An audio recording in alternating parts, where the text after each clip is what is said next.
हाँ, तो विद्यार्थियों, आज हम आपकी पूरक पुस्तक कृतिका के पाठ मेरे संग की औरतें, ये मृदुला गर्ग द्वारा लिखा गया पाठ है। उन्होंने अपने जीवन की घटनाएं लिखी है, ये उनका संस्मरण है। इस पाठ के बारे में पूर्व वीडियो में हम विस्तार से पढ़ चुके हैं। आज हम रिवीजन वर्क में इस पाठ का वाचन करेंगे। इस पाठ का हम वाचन करेंगे, आदर्श वाचन जिसको हम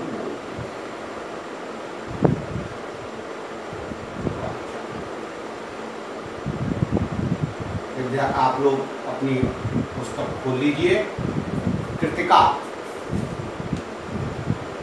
का पाठ 2 मेरे संग की औरतें, पृष्ठ क्रमांक 13 खोल लेंगे, रीडिंग करेंगे। मैं आपसे पहले भी कह चुका हूँ कि पाठ की रीडिंग करना बहुत आवश्यक है। रीडिंग करके उनके अर्थ को समझना, अभ्यास में दिए हुए प्रश्नोत्तरों को करना। हम PDF फाइल के द्वारा प्रश्नोत्तर भेजते हैं, उन प्रश्नोत्तरों को आपको करना होगा। कुछ टेस्टों में ऑनलाइन परीक्षा की वजह से बहुविकल्पी प्रश्न आते हैं जो आपके लिए बहुत ही सरल। तो देखिए, मेरे संग की औरतें, मृदुला गर्ग। मेरी एक नानी थी, जाहिर है, पर मैंने उन्हें कभी देखा नहीं। मेरी माँ की शादी होने से पहले ही उनकी मृत्यु हो गई थी। शायद नानी से कहानी न सुन पाने के कारण बाद में हम 3 बहनों को खुद कहानियां कहनी पड़ी। नानी से कहानी भले न सुनी हो, नानी की कहानी जरूर सुनी, और बहुत बाद में जाकर उनका असली मर्म समझ में आया। पहले इतना ही जाना कि मेरी नानी पारंपरिक अनपढ़ पर्दानसी औरत थी। पर्दानसी माने पर्दा करने वाली, जिनके पति शादी के तुरंत बाद उन्हें छोड़कर बैरिस्ट्री पढ़ने विलायत चले गए। बैरिस्ट्री लॉ की डिग्री, जैसे वकालत की, बैरिस्ट्री पढ़ने विलायत चले गए। कैम्ब्रिज विश्वविद्यालय से डिग्री लेकर जब वे लौटे और विलायती रीति रिवाज के संग जिंदगी बसर करने लगे, यानी पाश्चात्य संस्कृति के आधार पर अपना जीवन गुजारा। तो नानी के अपने रहन सहन पर इसका कोई असर नहीं पड़ा। ना उन्होंने अपनी किसी इच्छा, आकांक्षा या पसंद नापसंद का इजहार पति पर कभी किया। उन्होंने अपनी पसंद नापसंद कभी किया। वो अपना जीवन जीते थे पाश्चात्य संस्कृति के आधार पर। नानी अपना जीवन जीती थी, पर जब कम उम्र में नानी ने खुद को मौत के करीब पाया तो 15 वर्षीय इकलौती बेटी मेरी माँ, यानी लेखिका की माँ, की शादी की फिक्र ने इतना डराया कि वे एकदम मुंह जोर, यानी बहुत बोलने वाली, मुंह जोर हो उठी। नाना से उन्होंने कहा कि वे पर्दे का लिहाज छोड़कर उनके दोस्त स्वतंत्रता सेनानी प्यारेलाल शर्मा से मिलना चाहती है। सब दंग हैरान रह गए। जिस पर्दानसी औरत ने पराये मर्द से क्या, खुद अपने मर्द से मुंह खोलकर बात नहीं की थी, आखिर वक्त में अजनबी से क्या कहना चाह रही है। पर नाना ने वक्त की कमी और मौके की नजाकत की लाज रखी। सवाल जवाब में वक्त बर्बाद करने के बजाय फौरन जाकर दोस्त को लिवा लाए और बीवी के हुजूर में पेश कर दिया, यानी बीवी के समक्ष, बीवी के सामने पेश कर दिया। अब तो नानी ने कहा कि अब जो नानी ने कहा वह और भी हैरत अंगेज था, यानी आश्चर्यजनक था, हैरत अंगेज था। उन्होंने कहा, वचन दीजिए कि मेरी लड़की के लिए वर आप तय करेंगे। मेरे पति तो साहब हैं और मैं नहीं चाहती कि मेरी बेटी की शादी साहबों के फरमा बरदार से हो। फरमाबरदार यानी आज्ञाकारी, जो साहबों के यानी अंग्रेजों के जो आज्ञाकारी है, आप अपनी तरह आज़ादी का सिपाही ढूंढकर उसकी शादी करवा दीजिएगा। कौन कह सकता था कि अपनी आज़ादी से पूरी तरह बेखबर उस औरत के मन में देश की आज़ादी के लिए ऐसा जुनून होगा। बाद में मेरी समझ में आया कि दरअसल वे निजी जीवन में भी काफ़ी आज़ाद ख्याल की रही होंगी। ठीक है, उन्होंने नाना की जिंदगी में कोई दखल नहीं दिया, ना उन्होंने साझेदारी की, पर अपनी जिंदगी को अपने ढंग से जीते जरूर रहे। पारंपरिक, घरेलू, उबाऊ और खामोश जिंदगी जीने में आज के हिसाब से क्रांतिकारी चाहे कुछ ना रहा हो, दूसरे की तरह जीने के लिए मजबूर न होने में असली आजादी कुछ ज्यादा ही थी। खैर, इस तरह मेरी मां की शादी ऐसे पढ़े लिखे होनहार लड़के से हुई जिसे आजादी के आंदोलन में हिस्सा लेने के अपराध में आईसीएस के एग्जाम में बैठने से रोक दिया गया। आईसीएस, इंडियन सिविल सर्विसेज, प्रशासनिक सेवा, भारतीय प्रशासनिक सेवा के इम्तिहान में बैठने से रोक दिया गया था, और जिसकी जेब में पुश्तैनी पैसा ढेला एक नहीं था। मां बेचारी अपनी मां और गांधी जी के सिद्धांत के चक्कर में सादा जीवन जीने और ऊंचे ख्याल रखने पर मजबूर हुई। हाल उनका यह था कि खादी की साड़ी उन्हें इतनी भारी लगती थी कि कमर चक्का खा जाती। रात रात भर जागकर वे उसे पहनने का अभ्यास करती, जिससे दिन में शर्मिंदगी ना उठानी पड़े। वे कुछ ऐसी नाजुक थी कि उन्हें देखकर उनकी सास यानी मेरी दादी ने कहा था, हमारी बहू तो ऐसी है कि धोई, पोंछी और छींके पर टांग दी। गनीमत यही थी कि किसी ने उन्हें छींके पर से उतारने की पेशकश नहीं की। क्यों नहीं की? इसकी दो वजह थी। पहली यही कि हिंदुस्तान के तमाम बासिंदों की तरह उनके ससुराल वाले भी साहबों से खासे अभिभूत थे, और मेरे नाना पक्के साहब माने जाते थे। बस जात से वे हिंदुस्तानी थे, बाकी चेहरे, मोहरे, रंग, ढंग, पढ़ाई लिखाई सब में अंग्रेज थे। मजे की बात यह थी कि हमारे देश में आज़ादी की जंग लड़ने वाले ही अंग्रेजों के सबसे बड़े प्रशंसक थे। गांधी, नेहरू हों या मेरे पिताजी के घर वाले, भले लड़का आज़ादी की लड़ाई लड़ते लड़ते जेब खाली और शोहरत सिर करता रहे, दबदबा उसके साहबी ससुर का ही था। एक आन बान शान वाले साहब ने उनके सिर फिरे लड़के को अपनी नाजुक जान लड़की सौंपी। उससे रोमांचक क्या कोई परिकथा होती? नानी की सनक भरी आखिरी ख्वाहिश और नाना की रजामंदी वे रोमांचक कथाएं थी जो कहानी के तिलस्म को और गाढ़ा बना चुकी थी। दूसरी वजह माँ की अपनी शख्सियत थी, यानी व्यक्तित्व। माँ का अपना व्यक्तित्व था। उनमें खूबसूरती, नजाकत, गैर दुनियादारी के साथ ईमानदारी और निष्पक्षता कुछ इस तरह घुली मिली थी कि वे परी जात से कम जादुई मालूम नहीं पड़ती थी। जैसे परियों की कथाओं में जादू देखते हो टीवी पे, परियों की कई कथा, परी जात से कम जादुई नहीं मालूम पड़ती थी। उनसे ठोस काम करवाने की कोई सोच भी नहीं सकता था। हाँ, हर ठोस और हवाई काम के लिए उनकी जवानी राय जरूर मांगी जाती थी और पत्थर की लकीर की तरह निभाई भी जाती थी। पत्थर की लकीर की तरह उनकी बातों को निभाया जाता था। मैंने अपनी दादी को कई बार कहते सुना था कि हम हाथी पे हल ना जुतवाया करते, हम पे बैल हैं। बचपन में ही मुझे इस जुमले का भावार्थ समझ में आ गया। जब देखा था कि हम बच्चों की ममतालू परवरिश के मामले में मां के सिवा घर के सभी प्राणी मुस्तैद रहते थे, यानी चुस्त दुरुस्त तैयार रहते थे, अलर्ट रहते थे। दादी और उनकी जेठानियां ही नहीं, खुद मर्दजात पिता भी, पुरुष, मर्दजात माने पुरुष, पुरुष प्रधान पिताजी भी। पर ठोस काम न करने का यह मतलब नहीं था कि मां को आजादी का जुनून कम था, वह भरपूर था और अपने तरीके से वे इसे भरपूर निभाती रही।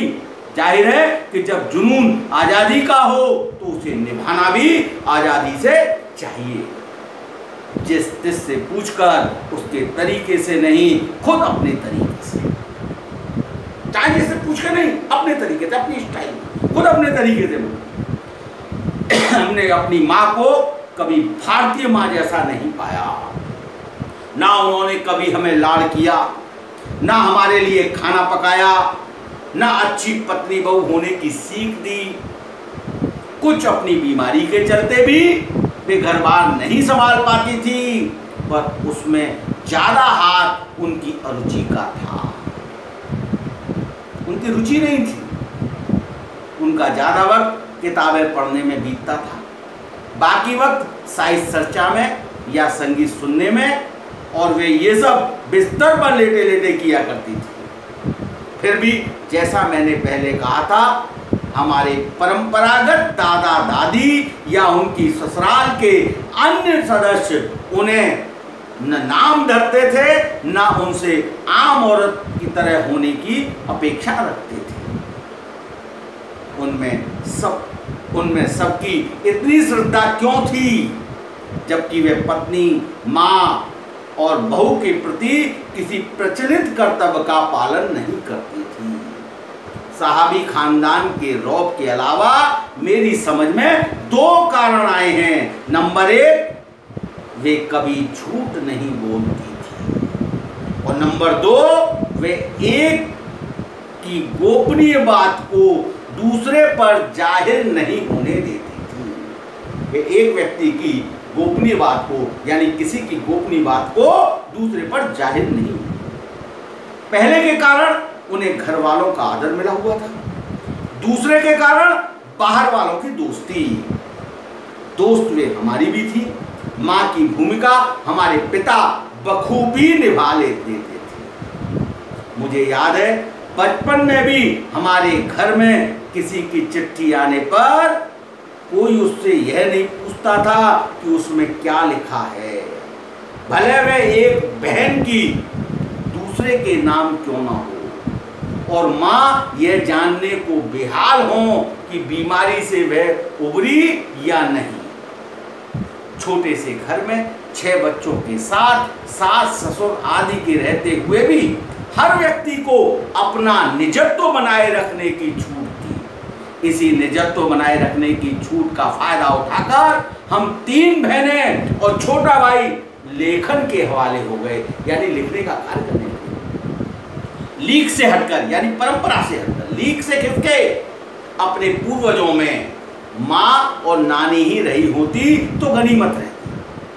परंपरा से हटकर अगर माँ और नानी होती तो ठीक था, पर अपनी एक परदादी भी थी जिन्हें कतार से बाहर चलने का शौक था, यानी परंपरा से हटकर चलने का शौक। उन्होंने व्रत ले रखा था कि अगर खुदा के फजल से उनके पास कभी 2 से ज्यादा धोतियां हो जाएंगी तो वे तीसरी दान कर देगी।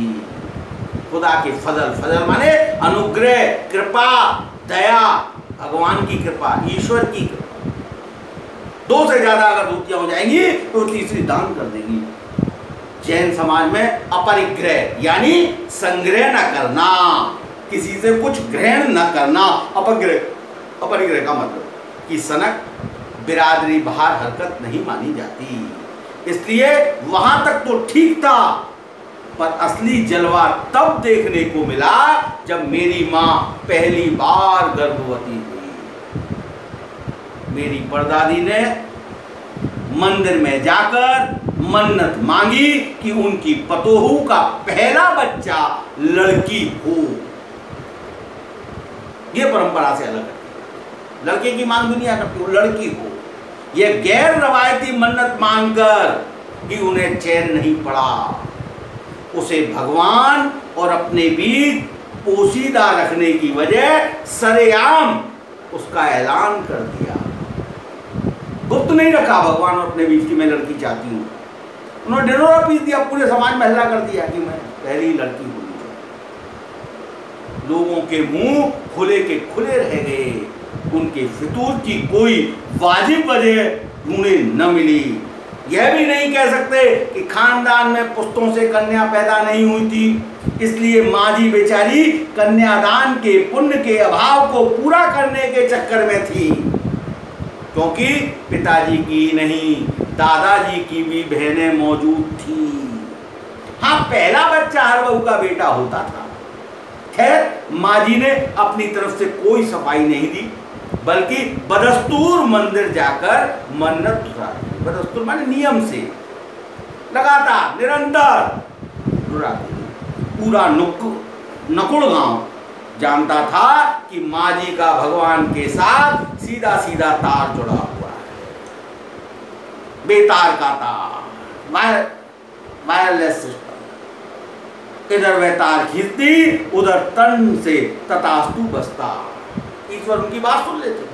मेरी दादी तो पहली मर्तबा में ही तैयार हो गई थी कि गोद में खेलेगी तो पोती, पर माँ जी की आरजू किस कदर रंग लाएगी उसका उन्हें गुमान न रहा होगा,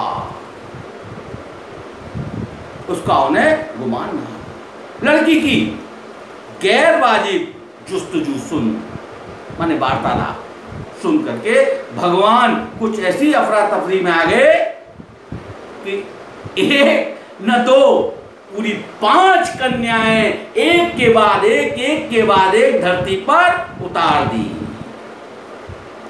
खबर में आगे भगवान ऐसी मान्यता सुन करके, ऐसी मनौती सुन करके, ऐसी भक्त की आरजू सुन करके भगवान अफरा तफरी में आ गए। तो उन्होंने एक न दो पूरी 5 कन्याएं एक के बाद एक धरती पर उतार दी। भगवान को क्या कहें, माँ जी के सामने तो नामी चोर भी अफरा तफरी में आ जाते थे। माँ जी और नामी चोर का किस्सा होश संभालने के बाद मैंने कई बार सुना था। चोर के दीदार की खुशनसीबी हाथ आई थी, मतलब चोर को देखा भी था। हुआ यूं था कि किसी शादी के सिलसिले में नकुड़ की हवेली के तमाम मर्द बारात में दूसरे गांव गए हुए थे। औरतें सज जग कर रथ जगह मना रही थीं। बारात में मर्द जाते हैं, गांव में घर की औरतें रथ जगह करती हैं। आज भी हमारे ग्रामीण प्रदेश में नाच गाने और ढोलक की थाप के शोर में नामी चोर कब सेंध लगाकर हवेली में घुसा किसी को खबर ना हुई। पर चोर था बदकिस्मत, जिस कमरे में घुसा उसमें माँ जी सोई हुई थी। औरतों के शोर से बचने को वे अपना कमरा छोड़ दूसरे में जा सोई थी। चोर बेचारा तमाम ज्योग्राफिया दिमाग में बैठलाकर उतरा था, भौगोलिक ज्ञान पूरे घर का उतरा था। उसे क्या पता था कि इतनी बड़ी बूढ़ी पुरखिन जगह बदल देगी। खैर, बुढ़ापे की नींद ठहरी, चोर के दबे पांव की आड़ से खुल गई। कौन? माँ जी ने इत्मीनान से पूछा। कौन? जी मैं। चोर ने युगों से चला आ रहा पारंपरिक असंगत जवाब दिया। जी मैं। पानी मिला? माँ जी ने कहा। जी मैं। चोर झिझक कर रह गया कि मैं। तब तक माँ जी बिस्तर के बराबर में टटोल कर देख चुकी थी, लोटा खाली था। ऐसा कर उन्होंने कहा, ये लोटा ले जा और कुएं से पानी भर ला, पर देख कपड़ा कसकर बांधे रखियो और तरीके से छानियो। चोर घबरा गया। अंधेरे में इन्होंने कैसे जाना कि उसके मुंह में कपड़ा बंधा हुआ है और कमर में भांग, क्योंकि छानियो शब्द प्रयोग होता है भांग के लिए। भांग छानियो हमारे ब्रज क्षेत्र में भी होता है। छानना यानी भांग छानना। कपड़ा कसकर बांधियो लोटे के लिए कहा था, परंतु उसने मुंह पर कपड़ा बांधा हुआ, मुंह पर कस के बांधना। चोर घबरा गया। अंधेरे में इन्होंने कैसे जाना कि उसके मुंह पर कपड़ा बना है, कमर में भांग है। भगवान से उनका तार जुड़े होने की खबर उसे थी, पर बुढ़िया भांग भी जानती होगी, एकदम यकीन न हुआ। इसी से कुछ हैरान परेशान हो उठा। जल्दी कर भाई। तभी माँ जी ने कहा, बड़ी प्यास लगी है, पर मैं तो चोर हूं। मारे घबराहट और धर्म संकट के चोर सच कह गया। हुआ करे, माँ जी ने कहा, प्यासे को पानी तो पिला, पर देख मेरा धर्म न बिगाड़ियो, लोटे के मुंह से कपड़ा न हटाइयो, हाथ रगड़ कर धो लीजियो और पानी कपड़े से छान कर भरियो। आप चोर के हाथ का पानी पी लेगी? आप चोर के हाथ का पी लेगी? कहा ना, रगड़ कर धो लीजियो। सब नाच गाने में लगे हैं, तेरे और भगवान के सिवा कौन धरा है जो पिलाएगा? भगवान वहीं कहीं उसके बराबर में धरे हैं। सुनकर चोर कुछ ऐसा अकबकाया कि लोटा उठाकर चल दिया। पूरी एहतियात के साथ पानी भरकर लौटा तो पहरेदार ने धर दबोचा। कुएं पर देख लिया गया था। तब माँ जी ने लोटे का आधा पानी खुद पीकर बाकी चोर को पिला दिया और कहा, एक लोटे से पानी पीकर हम माँ बेटे हुए। अब बेटा, चाहे तो तू चोरी कर, चाहे खेती। बेटा बेचारा किस लायक रह गया होगा, सो रोमांचक धंधा छोड़ खेती से लगा। सालों साल लगा रहा। जब मैंने उसे देखा तो बड़ा भला मानुस बूढ़ा लगा। मुझे डरा डरा हैरान सा। अब खानदानी विरासत कहिए या जीवाणुओं का प्रकोप, उन दो सन की बुढ़ियों के बीच में अच्छी फंसी। उन दो बुढ़ियों के बीच में अच्छी फंसी। एक तरफ माँ जी के चलते अपने लड़की होने पर कोई हीन भावना मन में नहीं उपजी, दूसरी तरफ नानी के चलते देश की आजादी को लेकर नाहक रोमानी हुई। 15 अगस्त 1947 को जब देश को आजादी मिली, या कहना चाहिए जब आजादी पाने का जश्न मनाया गया, तो दुर्योग से मैं बीमार थी। उन दिनों टाइफाइड खासा जानलेवा रोग माना जाता था, जैसे कि आज कोरोना, आजकल कोरोना, उसको टाइफाइड खासा जानलेवा रोग माना जाता था। इसलिए मेरे तमाम रोने धोने के बावजूद डॉक्टर ने मुझे इंडिया गेट जाकर जश्न में शिरकत करने की इजाजत नहीं दी।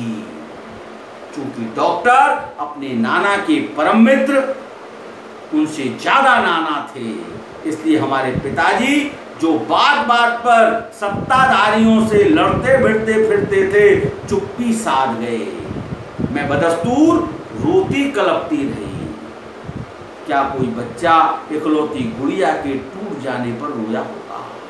मेरी उम्र तब 9 बरस की थी, इतनी छोटी नहीं कि गुड़िया से बहलती, और अपनी इतनी बड़ी नहीं कि डॉक्टरी तर्क समझती। इतनी छोटी नहीं कि गुड़िया से बहलती, और इतनी बड़ी नहीं थी कि डॉक्टरी तर्क से समझती।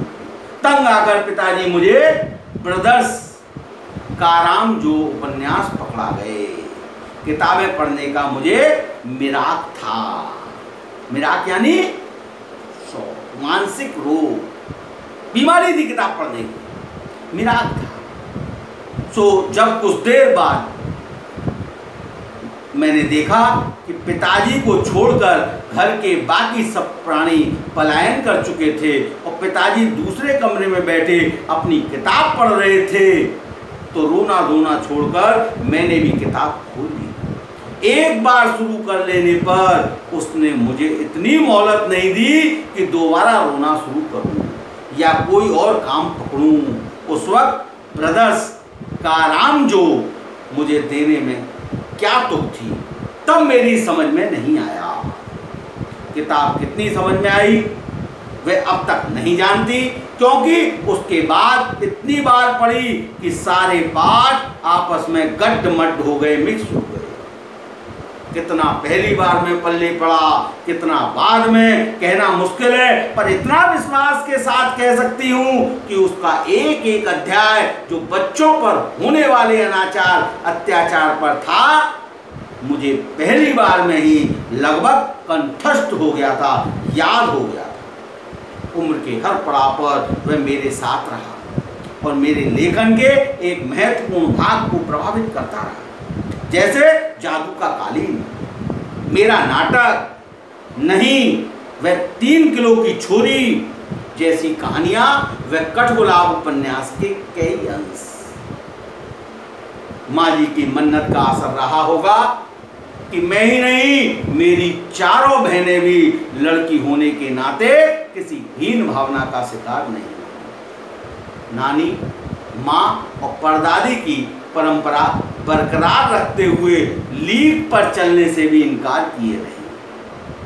पहली लड़की जिसके लिए मन्नत मांगी गई थी वह मैं नहीं, मेरी बड़ी बहन मंजुल भगत थी। घर का नाम था रानी, बाहर का मंजुल, लेखिका अवतार हुआ मंजुल भगत, क्योंकि लिखना शादी के बाद शुरू किया और अपना नाम बदलकर पति का ग्रहण करने में कोई हीन भावना आड़े नहीं आई, इसलिए पैदाइशी जैन। नाम छोड़ भगत बनी।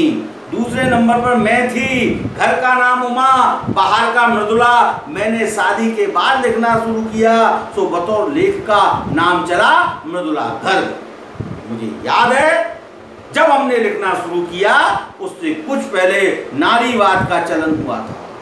शादी के बाद नाम न बदलने का रिवाज उसी ने चलाया था। मन्नू भंडारी का हवाला देकर हमसे पूछा भी जाता था कि आप लोग इतनी पोंगापंथी खरगुस्सू क्यों हो, नाम क्यों बदला?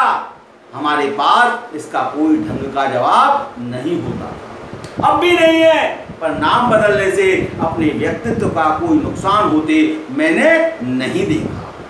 पूछने को तो पिताजी से लोग यह भी पूछते थे कि 5 बेटियों से आपका मन नहीं भरा, जो हर बेटी के 2-2 नाम रख छोड़े। मुझसे छोटी बहन का घर का नाम गौरी, बाहर का चित्रा। वह नहीं लिखती, उसका कहना है कि वह इसलिए नहीं लिखती क्योंकि घर में कोई पढ़ने वाला भी तो चाहिए। खैर, उसके बाद 4थी 5वीं बेटियां पैदा हुई। पिताजी ने इतनी बात जमाने की सुनी कि उनका एक एक नाम ही रखा, रेणु और अचला। 5 बहनों के बाद एक भाई हुआ, राजीव। मजे की बात यह है कि बीच की 2 बहनें ही लेखन से बची रही, अचला और राजीव फिर उसमें जा फंसे। अचला मुझसे 8 साल छोटी है और वक्त के बदलाव की लाज रखते हुए अंग्रेजी में लिखती है, पर राजीव फिर हिंदी के हवाले। हम 4 लिखते हैं और तमाम खानदान हमें पढ़ता है। मेरी ससुराल में मुझे कोई नहीं पढ़ता। इस तथ्य को हजम करने में मुझे काफी वक्त लगा। फिर उसके फायदे भी नजर आने लगे। कम से कम घर के भीतर तो मुझे हिंदी आलोचना बुद्धि से 2-4 नहीं होना पड़ता। खैर, मैं अपनी नहीं, उन अदेवियों की बात कहना चाहती हूँ जो परदादी की मन्नत के नतीजे धरती पर आई और लेखिका नहीं बनी। जो बनी उन्हें सांस लेने की जरूरत कुछ ज्यादा हो, समझ में आता है। जैसा मेरे पिता ने एक बार मंजुल से कहा था, कोई दम नहीं घुटता, सांस लेने की जरूरत ही ज्यादा है। पर यहाँ तो हमें शेर तो गैर लेखिका बहनें सवा शेर, यहाँ तो हम शेर तो गैर लेखिका बहनें सवा शेर। 4थे नंबर वाली रेणु का आलम यह था कि गर्मी की दोपहरी में स्कूल से वापसी पर जब गाड़ी उससे छोटी बहन अचला को बस अड्डे से लेने जाती तो रेणु उसमें बैठने से इनकार कर देती। उसका कहना था, यूं थोड़ा सा रास्ता गाड़ी में बैठकर तय करना सामंत शाही का प्रतीक था, जो शायद था भी, पर साथ ही पिता के अतिरिक्त लाड़ का भी, और रसोइयों को खाना खिलाकर जल्दी फारिग होने की लाचारी का भी। फारिग माने निवृत्त, निश्चिंत हो जाना। माँ तो सब चीजों से उदासीन रहती थी, पर पिता काफी कुर्ते बुनते। जब देखते कि अर्चना गाड़ी में बैठी चली आ रही है और रेणु पीछे पीछे पसीने से तरबतर, खरामा खरामा यानी धीरे धीरे, खरामा खरामा यानी धीरे धीरे। बचपन में एक बार चुनौती दिए जाने पर उसने जनरल थिमैया को पत्र लिखकर उनका चित्र मंगवा लिया था, जो एक मोटरसाइकिल सवार जवान आकर उसके हाथ में दे गया। पड़ोस में उसका रुतबा काफी बढ़ गया था। गाड़ी में बैठने के साथ उसे इम्तिहान देने से भी परहेज था। स्कूल तो जैसे तैसे पास कर लिया, पर जब बीए का इम्तिहान देने की बारी आई तो वह अड़ गई। पहले मुझे समझाओ कि बीए करना क्यों जरूरी है, तब मैं इम्तिहान दूंगी, तब मैं परीक्षा दूंगी। अगर मुझे यकीन आ गया कि हाँ कोई फायदा है, वरना नहीं, तब मैं इम्तिहान दूंगी। अगर मुझे यकीन आ गया कि हाँ कोई फायदा है, वरना नहीं। हमने तरह तरह के तर्क दिए। माँ ने कहा पिताजी से पूछो, पिताजी ने कहा नौकरी कर पाओगी, शादी कर पाओगी, लोग इज्जत से देखेंगे, वगैरह वगैरह। कोई तर्क विश्वसनीय नहीं लगा, न रेणु को न खुद उन्हें। आखिरकार उन्होंने उसी कुतर्क का सहारा लिया जो युगों से माँ बाप के काम आता रहा है। कहा बीए करो क्योंकि मैं कह रहा हूं करो। रेणु ने बीए कर तो लिया, पर सिर्फ पिता की खुशी के लिए, यानी पास होने लायक नंबर लाकर। सच बोलने में वह माँ से भी 2 कदम आगे है।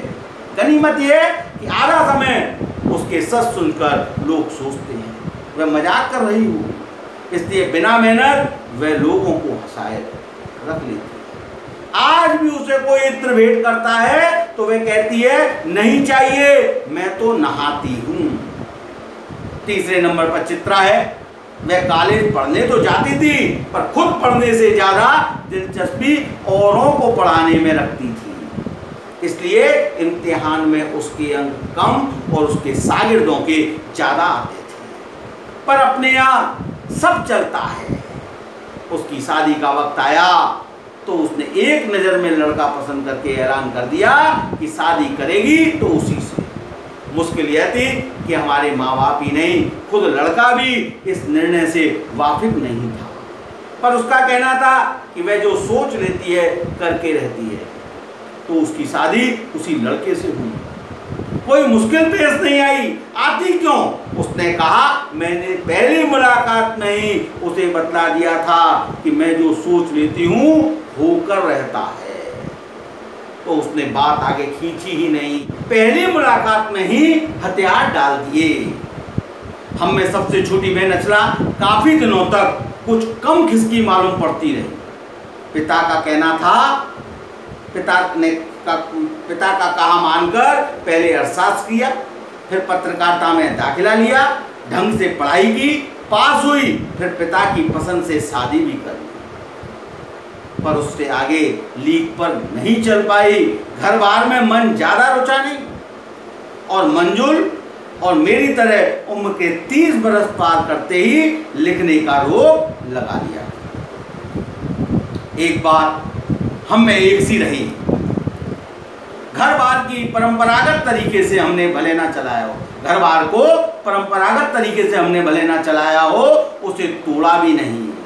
शादी एक बार की और उसे कायम रखा, चाहे तलाक के कगार पर खड़ी चली हो, पर कगार तोड़ डूबी नहीं। शायद इसलिए कि जैसा मैंने अपने पहले उपन्यास में लिख डाला था, हम सभी विश्वास करती नहीं होंगी कि मर्द बदलने से कोई प्रयोजन सिद्ध नहीं होता।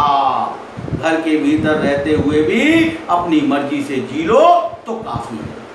शादी के बाद मैं बिहार के ऐसे छोटे कस्बे डालमिया नगर में रही जहां मर्द औरतें चाहे पति पत्नी क्यों ना हो, पिक्चर देखने भी जाते तो अलग अलग दड़ों में बैठते, यानी अलग अलग कैबिनों में बैठते। मैं दिल्ली से कॉलेज की नौकरी छोड़कर वहां पहुंची और नाटकों में अभिनय करने की शौकीन रही। मैंने उसके चलन से हार नहीं मानी।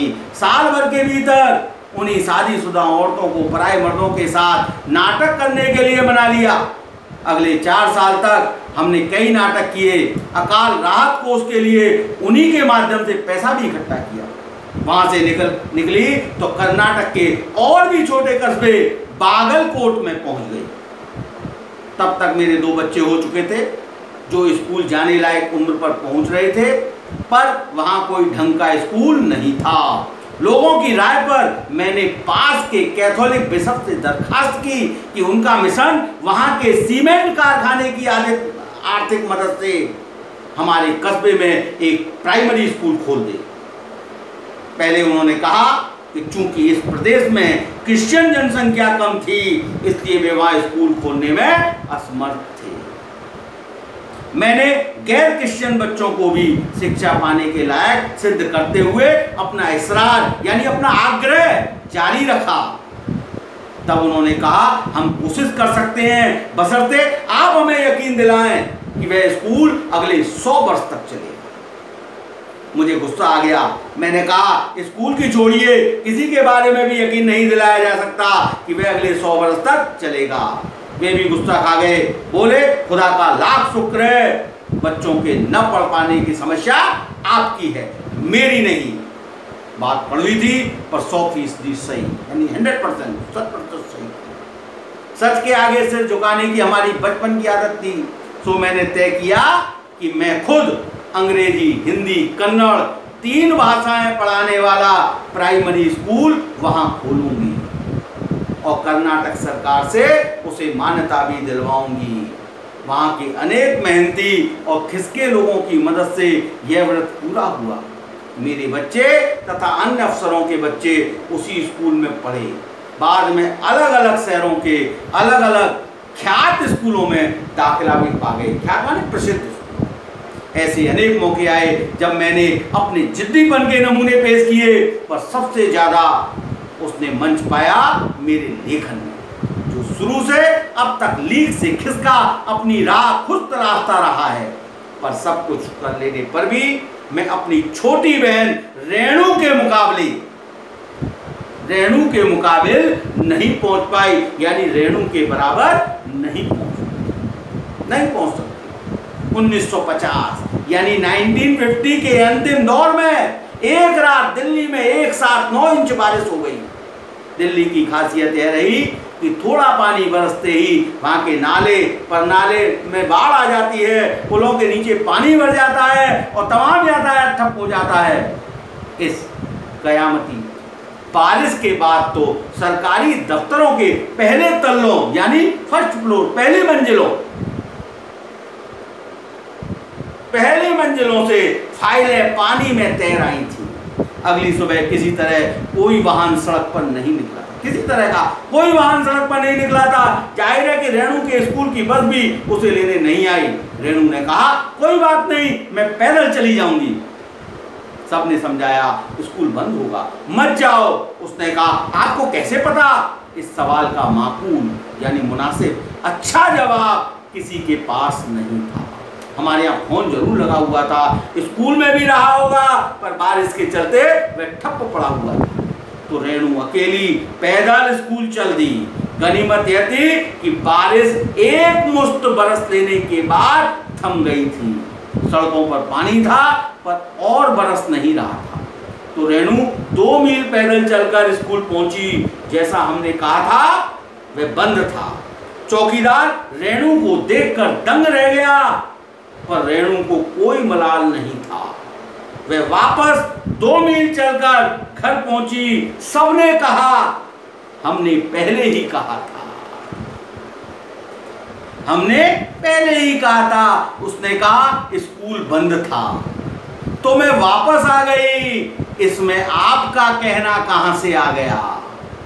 सोचती हूं कैसे रोमांच का अनुभव हुआ होगा उसे उस दिन। जगह जगह पानी से लब करते सुनसान शहर में निचाट अकेले अपनी धुन में मंजिल की तरफ चलते जाना। सच अकेलेपन का मजा ही कुछ और है। ये आपका पाठ की रीडिंग यहाँ तक पूरी हो गई। प्रश्न अभ्यास के हम आपको पीडीएफ द्वारा भेज चुके हैं। छोटे छोटे प्रश्न, बहुविकल्पी प्रश्न, एक वर्ड के प्रश्न आप इस पाठ से बनाने का अभ्यास करेंगे। बस आज इतना ही। आपका दिन शुभ और मंगलमय हो। धन्यवाद।